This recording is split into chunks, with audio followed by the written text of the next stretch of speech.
किन्नर चुड़ैल। गोरखपुर नाम का एक गांव हुआ करता था। उस गांव में ज्यादा लोग नहीं रहते थे। उस गांव में एक गर्भवती विधवा औरत रहती थी। उस औरत का नाम कमला था। कमला अपने घर में अकेली रहती थी। उसके पति की सारी जायदाद उसके नाम हो गई थी, पर सभी गांव वाले उस औरत को मनहूस औरत समझा करते थे और सभी उससे नफरत किया करते थे। एक बार कमला राशन की दुकान पर खाने का सामान खरीदने जाती है। भैया जी, जरा 1 किलो दाल चावल देना। अरे हाय हाय हाय हाय हाय हाय! अरे मनहूस औरत, मेरी दुकान में अपशुगन करवाने आ गई क्या? हैं? चल जा यहाँ से। मैं कुछ नहीं देने वाला हूँ तुझे। भाग भाग यहाँ से, चल जा, निकल। भैया जी, ऐसा मत कहिए। मैं गर्भवती हूँ, मुझे खाने की बहुत जरूरत है। मुझे खाना दे दीजिए। दुकानदार कमला को वहां से धक्के मारकर भगा देता है। तभी कमला रोते रोते उस गांव के किन्नरों के इलाके में आ जाती है। गांव वाले किन्नरों को उसी इलाके में रखा करते थे, क्योंकि वो लोग किन्नरों को पसंद नहीं करते थे और उनके इलाके में रहने से मना करते थे। तो किन्नरों ने उसी गांव में अपना एक इलाका बना लिया था। जब किन्नर लोग देखते हैं कि एक गर्भवती महिला रोते रोते उनके इलाके में आ गई है, तो सारे किन्नर कमला के पास जाकर उसका हाल पूछने लगते हैं। क्या हुआ बहन, तुम्हारी गर्भवती अवस्था में इतनी बुरी हालत कैसे है? तुम रो क्यों रही हो? तुम डरो मत, हम तुम्हें कोई नुकसान नहीं पहुंचाएंगे। तुम शांत होकर सब बताओ कि हुआ क्या है। मैं कमला हूँ। मैं गांव के दूसरे इलाके से आई हूँ। 2 महीने पहले ही मेरे पति की मौत हुई है। मुझे गांव के लोग मनहूस मानते हैं, क्योंकि मैं विधवा हूँ और गर्भवती भी। वहाँ के लोग मुझे खाने के लिए कुछ बेचने के लिए भी तैयार नहीं, जिससे मेरा गुजारा नहीं हो रहा था। कोई बात नहीं कमला, हम तुम्हारा ख्याल रखेंगे। किन्नर लोग कमला को एक खाली घर में रहने के लिए जगह दे देते हैं और उसकी देखभाल भी करते हैं। कुछ ही महीने बाद कमला अपने बच्चे को जन्म देती है, पर अफसोस, कमला बच्चे को जन्म देते ही अपनी जान गंवा देती है। जब सब किन्नर बच्चे को देखते हैं तो बहुत खुश हो जाते हैं, क्योंकि वो बच्चा भी किन्नर ही था। कमला ने एक किन्नर बच्चे को जन्म दिया था। अब इस बच्चे की देखभाल कौन करेगा? हम तो इस बच्चे को गांव के दूसरे इलाके में भी नहीं भेज सकते। और तो क्या हुआ, इस बच्चे की माँ नहीं रही तो हम इसे पालेंगे। अब ये हमारे इलाके में रहेगा, हमारे साथ रहेगा। फिर वो किन्नर उस किन्नर बच्चे को गोद ले लेते हैं, उसका नामकरण कराते हैं। उस किन्नर बच्चे का नाम शक्ति रखा जाता है। देखते ही देखते शक्ति बड़ी होने लगती है। उसके रंग रूप बहुत सुंदर थे। वो बहुत सुंदर किन्नर दिखती है। एक दिन शक्ति एक किन्नर से पूछती है, माँ जी सुनिए ना, ये गांव के दूसरे इलाके में भी तो लोग रहते हैं, तो हम वहाँ क्यों नहीं जाते? हम उनसे अलग क्यों रहते हैं? शक्ति, क्योंकि वो लोग हमारे जैसे नहीं, वो लोग हमें पसंद नहीं करते, इसीलिए हम उनसे अलग रहते हैं। क्यों? वो हमें क्यों पसंद नहीं करते? मुझे एक बार उस इलाके में जाना है। मैं एक बार वहाँ जाकर घूम कर आऊं।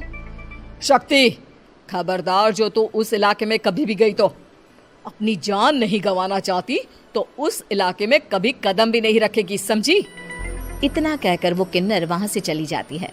शक्ति उस किन्नर की बात सुनकर बहुत रोती है। माँ जी, ऐसा कैसे कह सकती हैं? उन्होंने इतनी सी बात के लिए मुझे इतना डांटा। अब तो मैं उस इलाके में जरूर जाऊंगी। फिर एक दिन शक्ति गांव के दूसरे इलाके में चुपके से जाती है। ये लोग तो हमारे जैसे ही इंसान हैं, तो ये हमसे नफरत क्यों करते हैं? जब शक्ति उस इलाके में पहुंचती है तो गांव के सारे आदमी उसके रूप से मोहित हो जाते हैं। वो लोग ये अंदाजा नहीं लगा पाते कि वो किन्नर है।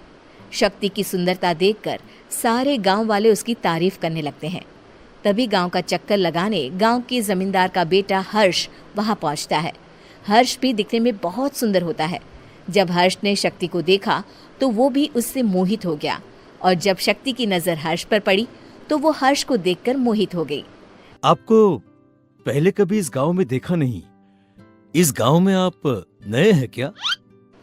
जी नहीं, वो मैं बस।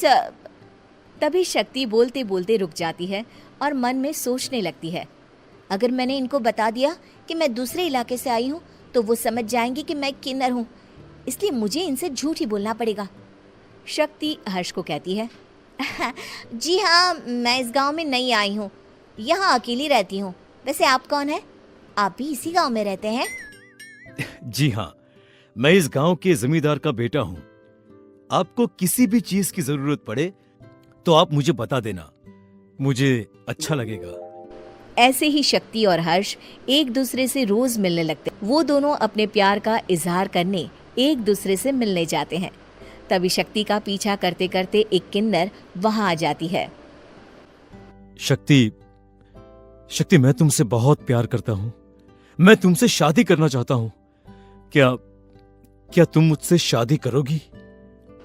हाँ हर्ष, मैं तुमसे शादी करूंगी, पर मैं तुमको अपने बारे में एक सच्चाई बताना चाहती हूँ जो मैंने तुमसे छुपा कर रखी है। तभी उनके बीच में ही वो किन्नर आ जाती है। शक्ति, तेरी हिम्मत कैसे हुई ऐसा करने की? वो किन्नर शक्ति को खींचकर गांव के जमींदार के पास ले जाती है। हर्ष भी वहां शक्ति को बचाने के लिए पहुंच जाता है। जमींदार शक्ति और हर्ष के प्यार के बारे में सुनकर गुस्से में आ जाता है और शक्ति को गांव के बाहर निकालने की सजा देता है। शक्ति ये बात सहन नहीं कर पाती और कुएं में कूदकर अपनी जान दे देती है। जमींदार हर्ष की शादी गांव की एक लड़की से करवा देता है, पर हर्ष इस शादी से खुश नहीं होता। शक्ति अपना बदला लेने के लिए मरने के बाद किन्नर चुड़ैल बन जाती है। अब मैं इन गांव वालों को नहीं छोड़ूंगी, अब इनसे मैं अपने प्यार का बदला लूंगी। किन्नर चुड़ैल गांव वालों को परेशान करना शुरू कर देती है। एक बार वो रात को गांव के खेतों में पहुंच जाती है और वहां आग लगा देती है। सारी फसल जल के राख हो जाती है। जब एक आदमी रात को उठकर देखता है कि खेत में आग लग गई है तो वो वहां पहुंच जाता है। वो देखता है कि खेतों के बीचों बीच एक किन्नर चुड़ैल खड़ी है और वहां खड़े होकर ताली बजा रही है। गांव वाला किन्नर चुड़ैल को देखकर बेहोश हो जाता है। जब सुबह उस आदमी को होश आता है तो वो सीधा जमींदार के पास जाता है। अरे जमींदार साहब, अरे वो किन्नर चुड़ैल ने मेरी सारी फसल जला दी। अब मैं क्या करूंगा? क्या होगा मेरा? जमींदार चुड़ैल किन्नर का नाम सुनते ही सब कुछ समझ जाता है। अब वो बहुत डर जाता है। उसी रात को जब जमींदार डर के मारे अपने कमरे में सो नहीं पाता, तभी वहां अचानक से किन्नर चुड़ैल आ जाती है। किन्नर चुड़ैल जोर जोर से जमींदार के आगे खड़ी होकर हंसने लगती है और ताली बजाने लगती है। जमींदार उस डरावनी किन्नर चुड़ैल को देखकर बहुत डर जाता है। तूने मेरे साथ बहुत बुरा किया, अब मैं तुझे जान से मार दूंगी। नहीं नहीं नहीं नहीं नहीं, मुझे माफ कर दो, मुझे मत मारो। मैं कभी ऐसा दोबारा नहीं करूंगा। अब तुम जो बोलोगी वही मैं करूंगा। ठीक है, मैं चाहती हूँ कि किन्नर इलाका गांव के इलाके से जुड़े और गांव का कोई भी आदमी किन्नर समाज से द्वेष ना करे, उससे नफरत ना करे, नहीं तो मैं सारे गांव को मार दूंगी। और तुम गांव में एक नया कानून बनाओ कि अगर किसी ने भी किन्नर समाज को हानि पहुंचाने की कोशिश भी करी या इनसे भेदभाव करने की भी कोशिश करी तो उनको कड़ी से कड़ी सजा मिलेगी।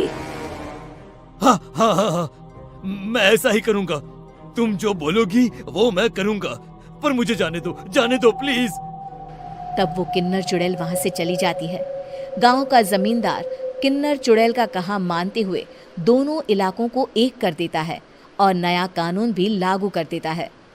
तब से वहां किन्नर समाज और बाकी गांव वाले शांतिपूर्वक रहने लगते हैं।